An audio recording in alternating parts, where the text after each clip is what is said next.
All right, y'all, it's me, Pauly C, entrepreneur and leader here in Austin, Texas. Hey, I'm coming with a PowerPoint, Pauly's PowerPoint around entrepreneurship and leadership. And look, I got nothing to sell you, just bringing powerful thoughts and ideas around my almost 20 years as an entrepreneur. And so let's jump in on today's PowerPoint, which is the comeback.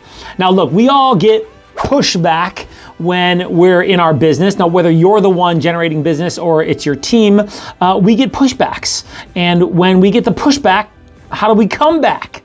Now, this is really quite simple in regards to the language or the scripts that you have or the just general structure of how you bring value to a conversation. But let's rewind, because they're not going to listen to any of that unless you can demonstrate clearly that you care, that you're listening, an empathetic ear of concern to want to understand.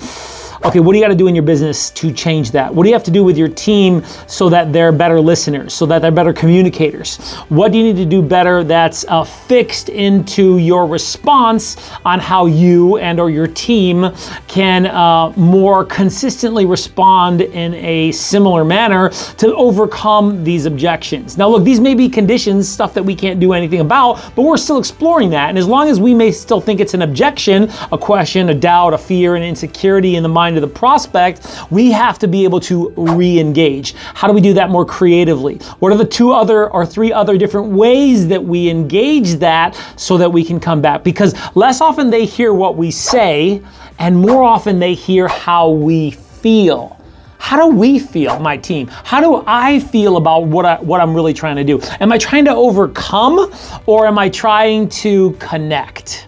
Am I trying to handle an objection, or am I seeking to understand so that I can get on the same page and find out, is this really an objection, a question, a doubt, a fear, an insecurity, or a condition, something I can't do anything about? And if it is an objection, to be able to connect with that person, to move forward because it makes sense for them. And look, if it doesn't make sense, then at least I have clarity, because I don't want to make anybody do anything.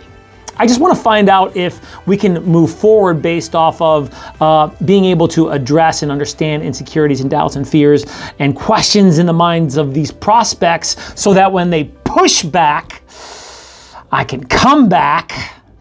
Stay tuned.